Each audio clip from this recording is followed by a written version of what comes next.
Guys, welcome back to my YouTube channel. My name is Kawela, and on this channel we are set, we discover ourselves, we empower ourselves, and we transform our lives.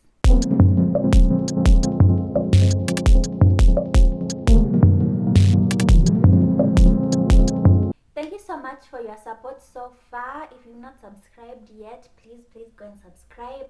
For those who have subscribed and watched my videos and liked them, thank you so much. So today's topic is one of those that I write down and then I'm like, I won't even think about that. I'll cross that bridge when I get there. And unfortunately, I'm at that bridge now and I can't keep procrastinating. So let's get into it. So the topic today is about losing your religion, stroke faith, or rediscovering your religion, stroke faith, and just everything in between, and staying strong. Well, if you are stay strong during trials, please comment below how do you manage to stay strong, because some of us, our struggles were like, this is how long I can be a strong soldier for God, and after that, no, I can't do this anymore. So without wasting time, let me give you a background of how I went from like having faith in God to like not having any faith in God, to hating Him and feeling like He doesn't even love me. That's where the rain started beating me. It was a month before I graduated, and my grandpa died. So my grandpa was like, he knew a lot of people, and I always thought like when I finished school, and we also talked about it with him. You're like, okay, I'll just finish school, then we'll see how it goes. And you know how it goes. It was like he'd reach out to his friends and get me a job. But now he died a month before I graduated, and I was like, what is going on? But okay, fine. Like, you know, God got our back. God got me.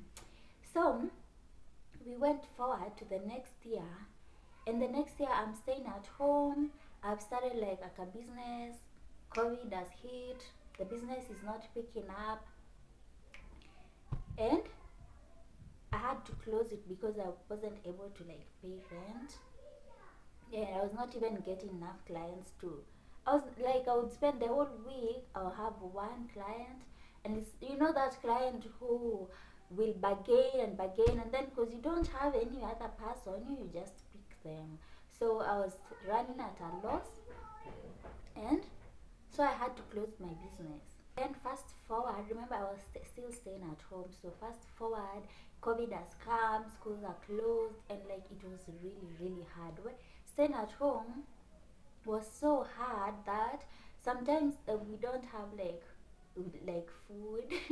There's no like food, and like I'm even feeling ashamed of asking my dad like, what are we going to eat? Because I know he does not have money, and so it reached a point where I was like, we can't just keep doing this. I can't keep like feeling guilty for this thing. So I called my sister. I told her, you know what? It's so hard here. Like food is even a problem, and I don't know what to do.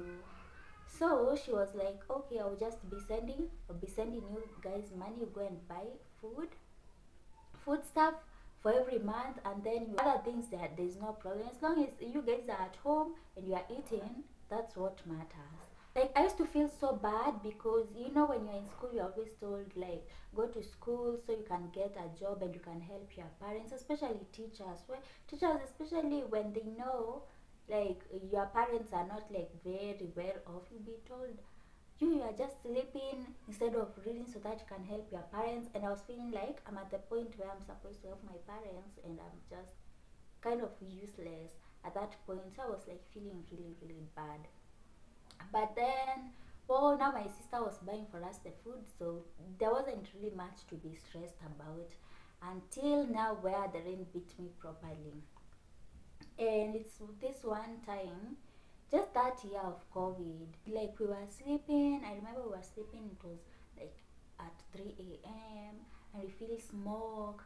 And there's a car, my dad's car used to be parked like outside, but like inside the house. I don't know how, like on the pouch, it was parked there.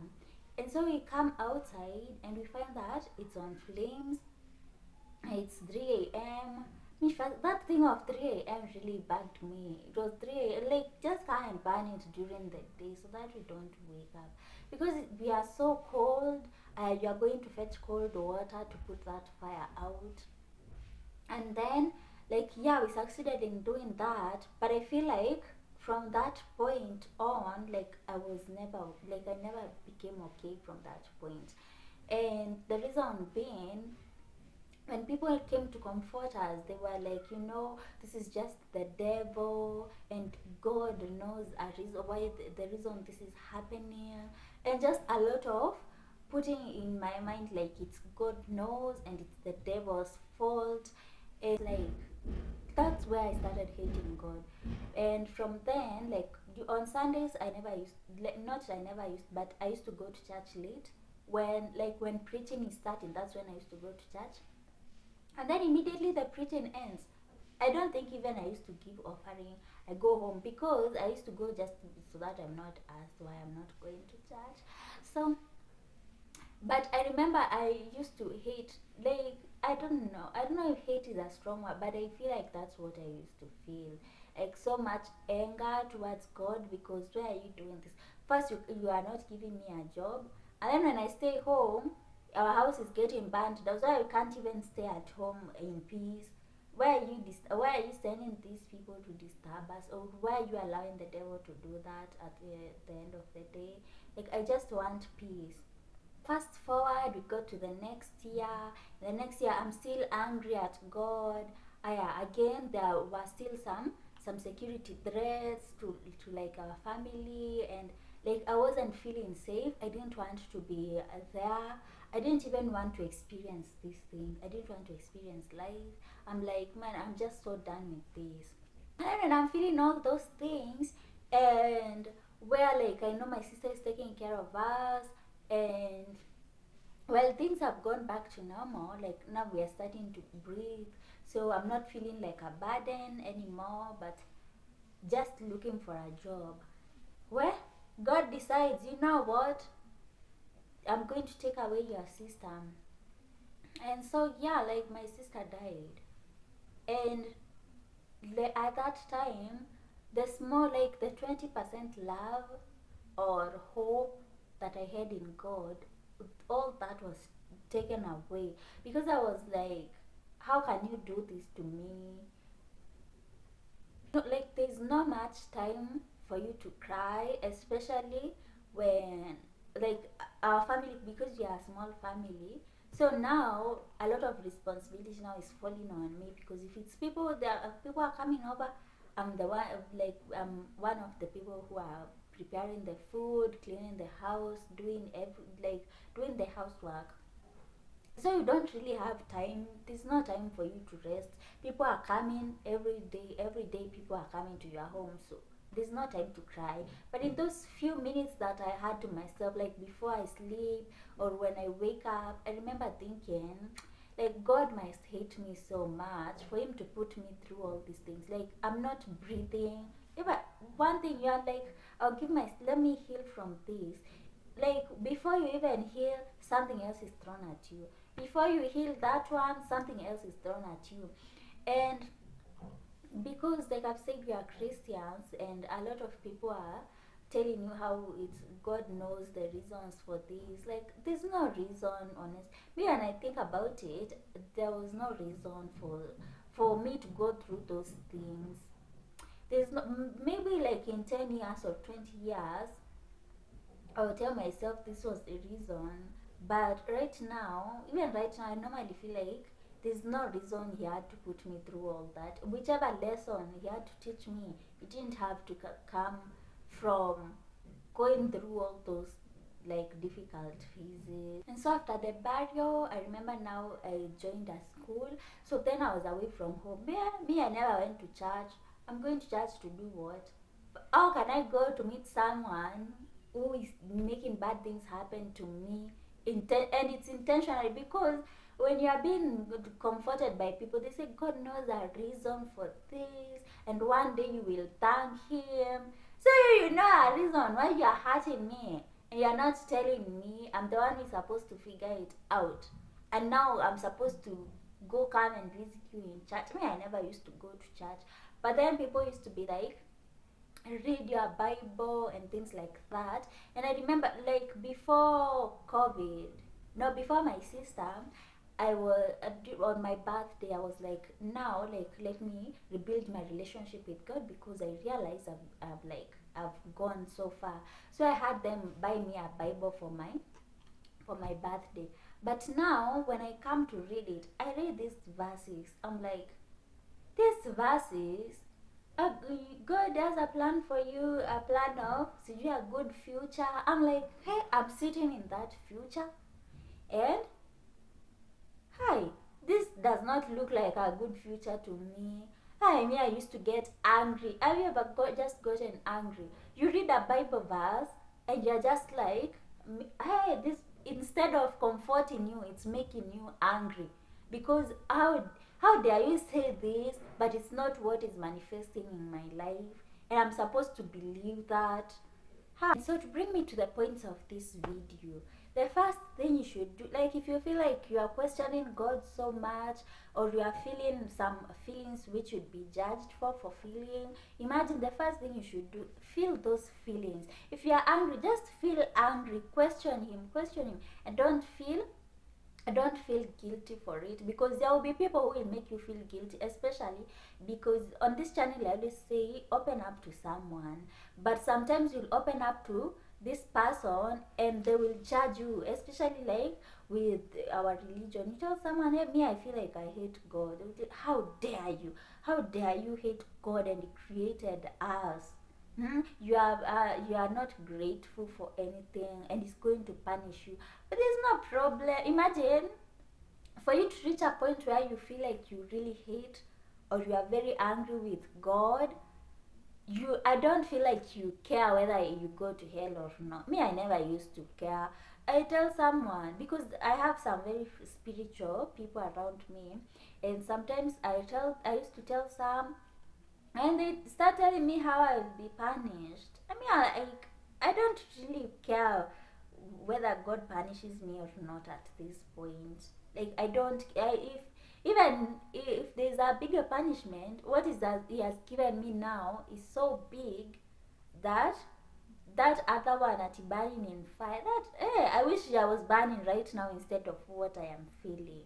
So just feel those feelings. You yourself, don't feel guilty for them. If you talk to someone and they make you feel like you are not supposed to feel that way, you just leave them alone, but go and feel those feelings. Me, even I remember that Bible I'm telling you that I was bought one time, I just tore it to pieces and threw it away, and I was like, get out of my life. I don't need you, and I don't want you, because how can something or someone who loves me so much, who people are telling me this person loves you so much and they will do what is best for you, put me through all these difficulties? At the same time, I wouldn't mind if 20 years from now something happens, after 20 years something happens, but every year,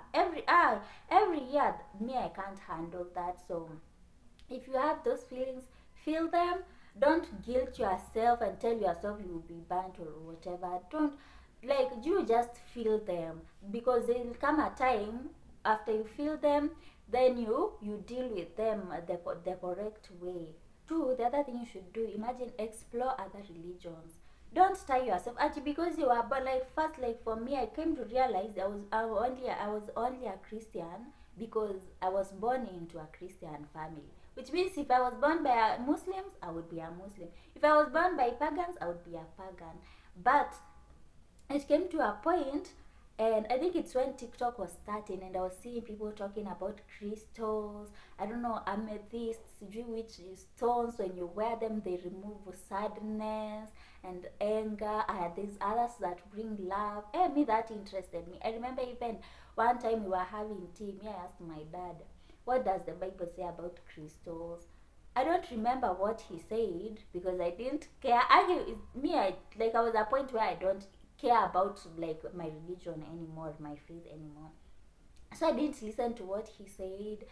But then I started doing my research. I'm like, okay, but like why would I need these rocks in the first place? You know, it's well, like I was thinking, why would I need them? So it's basically the same thing that we are taught in Christianity. Like there's a higher power, is like you are given what you can handle in life for you to learn your lessons. So I'm like, no, me, I don't want any religion. Like if the religion is has a higher power who is making me go through things, me, I didn't want that.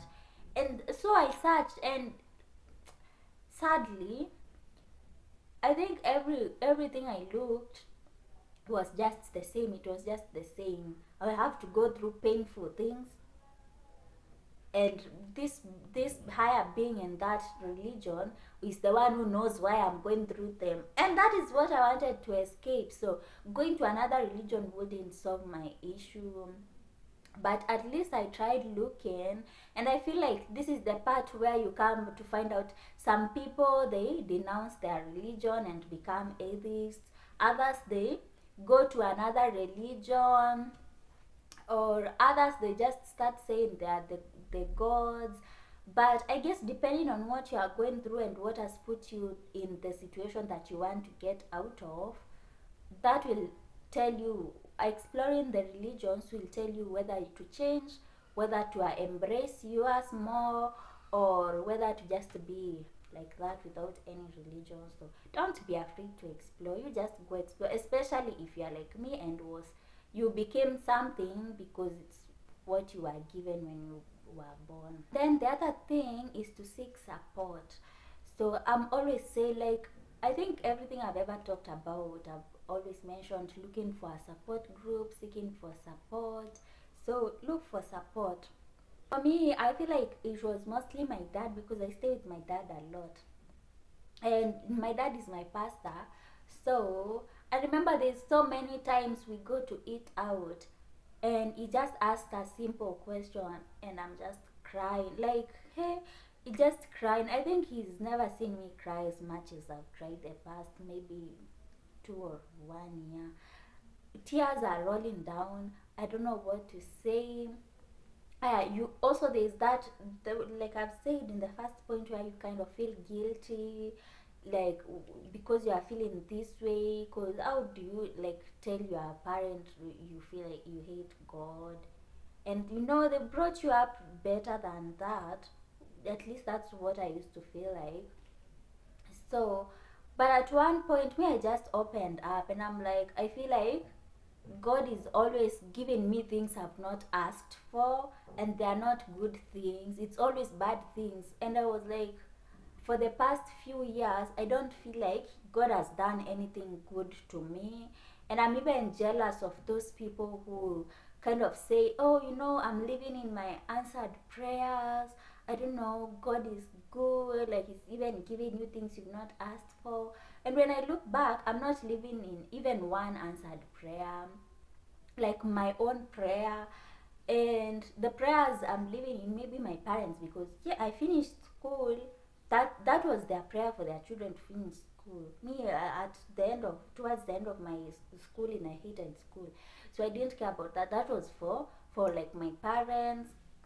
And I didn't have like testimonies of my own. Just hearing testimonies of my parents will be like, but we are doing good. Me, I'm not doing good. And I didn't have like my own testimonies. I wasn't living in any answered prayers.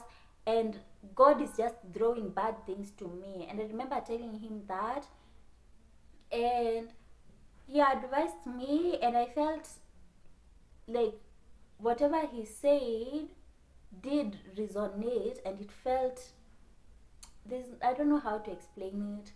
Like it felt better than when I asked like my friends or just a random people. So try and seek support. If you have a pastor, a priest, a bishop that you think you can go to, or whatever your religion, like if your religion, whatever you have in your religion, who are like the leaders, just go and find one, get like religious counseling, and so that you can try and find your footing, and also you are not like struggling alone. Like for me, I praying, uh, I don't like for the last 3 years. I don't think I've ever prayed like seriously, like telling myself, okay, now let me go and sit down and pray. Me, the only time I pray is when we are all together and we are praying. So try and go and seek that like support from someone, an elder in your religion. And the other thing you can do, and you have to do this one, you must do whether you like it or not. You can go through your phase of being angry, of throwing things up, of causing tantrums, but at the end of the day, for you to feel settled, you have to accept the uncertainty that comes with faith. And like I've said, I explored different faith religions, so you come to realize the basis of all faith is uncertainty. There's no faith that will give you certainty. And if you find one that's giving you certainty, it's probably lying to you. There's no certainty. Even if I become a Muslim, my sister won't come back to life. I won't have a job 2 years ago. I won't know what will happen tomorrow. Like, it's just living just by faith. Even from I came even to a conclusion that even atheists, they don't know what will happen. No one knows what will happen. So you must embrace the uncertainty. And I feel like the faith is just there to hold your hand and to tell you just to be strong, to give you hope. So even if you go to which faith, to which religion, you have to embrace the uncertainty that comes with it. There won't be a definite answer for what will happen tomorrow, or you won't be given a reason why something happened yesterday. So just embrace that. The last one is to practice self-compassion and be patient with yourself. I feel like because of us now having a child and me taking care of her sometimes, and you have to be gentle with a child. You can't just tell a child, you don't know how to do this. No, if she wants something, if she's crying, you'll ask, what is wrong, what is happening, what do you want? And now for me, I realized, like when I was telling you the story with my dad, where I was like, you are raised better than this. You are being harsh to yourself. So nowadays, me, if I feel a certain feeling, I ask myself, hey, why are you feeling this? Something has happened that has hurt me. So what do you want to do about it? I tell myself, maybe I want an ice cream. Do you have money for ice cream? No. Can you ask someone for money for ice cream? Yeah, I can go and ask maybe my dad or mom, whoever is close to me, for 100 bob. Okay, go and ask them. Have they given you? Yeah. Have they not given you? No, they don't have. Is there anything else that you want? I want this. Like, I talk to myself as if I'm a child, and through that I'm realizing, like, I'm validating my feelings. I'm not giving myself expectations for how to feel. So try as much as possible to be compassionate with yourself. Don't be so harsh and telling yourself things that probably your teachers or your parents used to tell you when you were young. Now you are your own child. You are your own child. Treat yourself like a small child. Tell yourself what you need. Do to yourself whatever you feel like you are needing, and be patient. If you are angry, be patient with yourself. Okay, I'm angry now. Is there anything I can do to make myself stop being angry? No, really. It's just waiting it out until I stop being angry. And it's fine. It's fine if today I decide today I'll be angry until lunchtime. And then I will continue with my day normally. So be compassionate and be patient. Don't tell yourself, if I'm feeling this in 1 minute, I'm supposed to stop feeling. No, just be patient. And maybe it will take years and years and years, but at the end of the day, just be patient with yourself. That brings us to the end of this video. I do hope if you're watching this and relating, I wish that you find peace, and that at the end of this you find meaning at the end of this period of your life. And I wish you really all the best, and I hope you know that you're not the only one out there. So this is to wishing that you get ways to cope better with your situation, and until next time, bye.